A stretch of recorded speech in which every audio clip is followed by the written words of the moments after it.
আপনাদের এলাকায় চিনিগুড়া পোলার চাউল বিক্রয় করা হচ্ছে। চিনিগুড়া পোলার চাউল 2 কেজি 160 টাকা।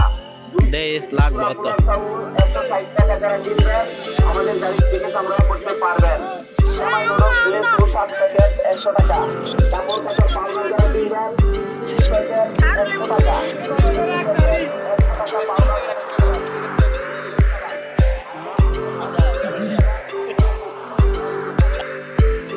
আসসালামু আলাইকুম। চিনিগুড়া পোলার এলাকার মধ্যে হচ্ছে এবার পাউডার বিক্রি করার পর চলে এলাম এবার আম ভর্তা খাওয়ার জন্য। আম ভর্তা খাওয়ার জন্য আসলে কিছুদিন যাবত বাড়িতে পুরোপুরি বাড়িতে থাকার কারণ হচ্ছে অ্যাক্সিডেন্ট করার পর পা ওইভাবে ভালোভাবে হাঁটতে পারি না, আর না হাঁটার কারণে একদম বাড়িতে অলসভাবে সময় কাটে।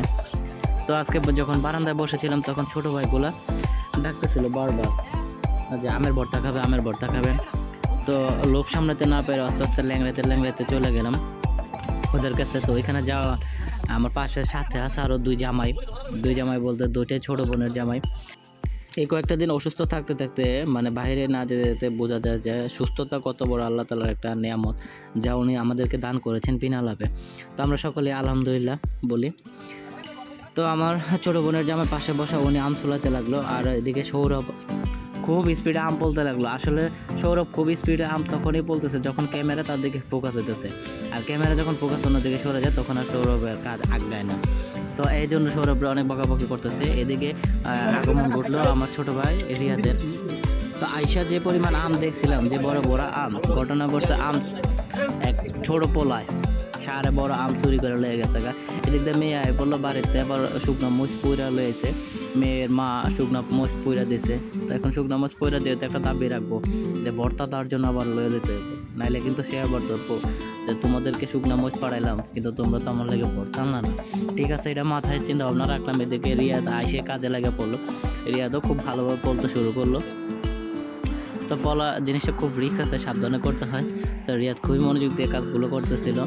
আর বাকি যা আছে এদিক দিয়ে মাঝে মাঝে করে বিরক্ত। সৌরভ একটা জায়গায় দৌড় দিয়ে ফুসকুনি, আরেকজনের জুতা ফালায় দেয়, হেরে ফালায় দেয় পুকুরে।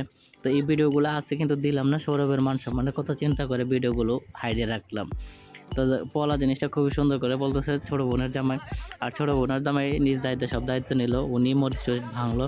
তো দেখলাম ওনার অনেক আসলে কাজের যে দক্ষতা মাশাল্লাহ আলহামদুলিল্লাহ খুবই ভালো।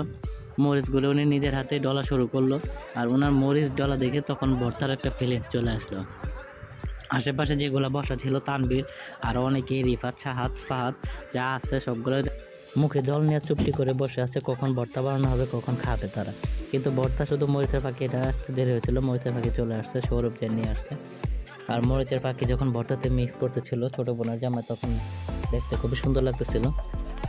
আর সত্যি কথা বলতে জিভে জল আসলে। এদের তানবীর তো উৎসাহে একদম আত্মহারা হয়ে গেছে যে কখন সে ভর্তা খাবে। তার বললে সে একটা তালি মারে যে খাবো, আজকে খাবো। কী খাবে? আমের ভর্তা খাবে। যাক, পোলাপানগুলো অনেক দুষ্ট। তো দুষ্টদের সাথে ভর্তা খাইলাম। ভিডিওর প্রথমে বলছিলাম আজকে কিন্তু দুই বোনের জামার সাথে, এখন এক বোনের জামাই তো দেখছেন এই যে মরিচের গোড়া মাখতেছে, আমের ভর্তা বানাতেছে। আরেক বোনের জামাই আছে আশেপাশে দাঁড়ানো আছে, ছোটো বোনের জামাই, এটাও আইবো ভর্তা খাইতো, কোনো ব্যাপার না। ভর্তার মাখা দেখে এখন যে ভিডিওতে বয়স দিতেছে এখনও আমার মুখে জল যেতেছে। আসলে ভর্তাটা ছিল একটা মধুর একটা স্বাদ ছিল।